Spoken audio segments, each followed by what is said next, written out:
एक होता है पाप जी। महापाप 5 प्रकार के हैं, पाप अनेक प्रकार के हैं। तो पाप है, गलत है, ये सब चीज़ें गलत हैं, शराब महापाप है। आगे गुरुजी, मेरा लास्ट प्रश्न आपके माध्यम से ये बुलवाना है। बहुत सारे लोग खच्चर पर जाते हैं केदारनाथ, और वैष्णो देवी भी जाते हैं खच्चर पे। अगर आप देख रहे हैं तो अभी रिसेंट का वीडियोस देखे होंगे, तो उनको चरस पिला करके लेकर के लोग जा रहे हैं। किसको? खच्चर को जी, एक नाक बंद करके एक नाक से पिला रहे हो। और आपको यहाँ पे बहुत सारे लोग एडमायर करते हैं, इवन 11 मिलियन लोग एडमायर करते हैं। अगर आप ये बोल देंगे कि आप धाम जाते हो तो जाओ, लेकिन पैदल जाओ, इनका प्रयोग मत करो, तो मेरे लिए बहुत अच्छा होगा, क्योंकि हम बहुत ज़्यादा ही एनिमल लवर हैं।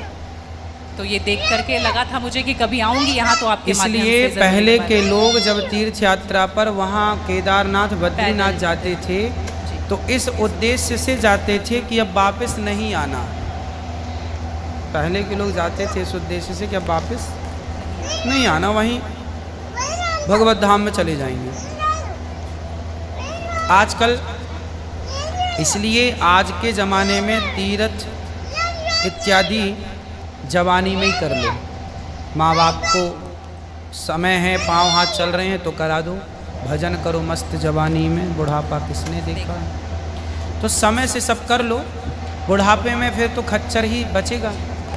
तो बुढ़ापे जो देखो बूढ़े लोग हैं जो नहीं चल पा रहे हैं पर आस्था है दर्शन की, तो वो अपने हिसाब से जाते हैं। नहीं तो गुरुजी हेलीकॉप्टर भी तो है ना। हाँ हेलीकॉप्टर का बजट सबका नहीं होता, हेलीकॉप्टर से सब नहीं जा सकते ना, उसकी टिकट ही महंगी है, 25-50 हज़ार रुपये लगता है, लाख रुपए भी लगता होगा, भगवान जाने, मुझे नहीं पता कितना लगता है। अब हाँ, सामान्य आदमी कहाँ वो 50 हज़ार की टिकट कटाएगा, वो तो 1000-2000 दे के जाना चाहेगा। तो सबके अपने अपने बजट हैं, पर ये कोशिश करो कि हम अपने पाँव पर चलें, हम किसी पर बोझ ना बने। ये सही है कि हम किसी जीव को परेशान ना करें। यदि वो गधा बधा जो भी है खच्चर, वो यदि स्वस्थ है, क्योंकि हमारे यहाँ राजाओं के ज़माने में घोड़ों पर ही सवारियाँ होती थी, रथ घोड़ों के द्वारा ही चलाए जाते थे, तो उन घोड़ों का ध्यान भी रखा जाता था। पंच परमेश्वर कहानी है, जुम्मन से खलगू चौधरी, उसमें एक इक्का गाड़ी की भी कहानी है ना। तो उसमें बैल के द्वारा इक्का गाड़ी चलाई गई, उसका जिक्र है। तो हमारे यहाँ पहले ना, जैसे किसान खेत में जुताई करते थे, जुताई जी तो बैलों से होती थी, तो बैलों को ना दिन भर जुताई में रखते थे और रात भर उनको चराते थे। रात भर वो अच्छा घास खाएं, दिन भर उनको जब भी गर्मी पड़े 2 घंटे का रेस्ट, 2 घंटे छोड़ दें, वो चर लें, वो पानी पी लें, मतलब उनका प्रॉपर ख्याल रखा जाता था।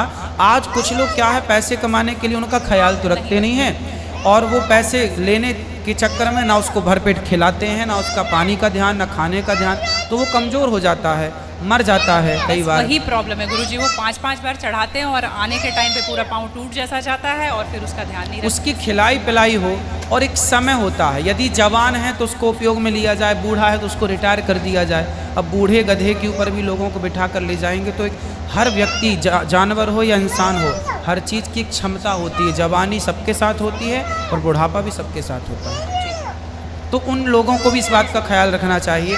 आप लोग भी अपने पाँव पर चलने की कोशिश करें, और कुल मिला के जीव पर कोई भी भार ना बने, जीव मात्र को हम परेशान ना करें। धन्यवाद गुरुजी, थैंक यू। फिक्स डिपॉजिट खोल दूं? नहीं यार।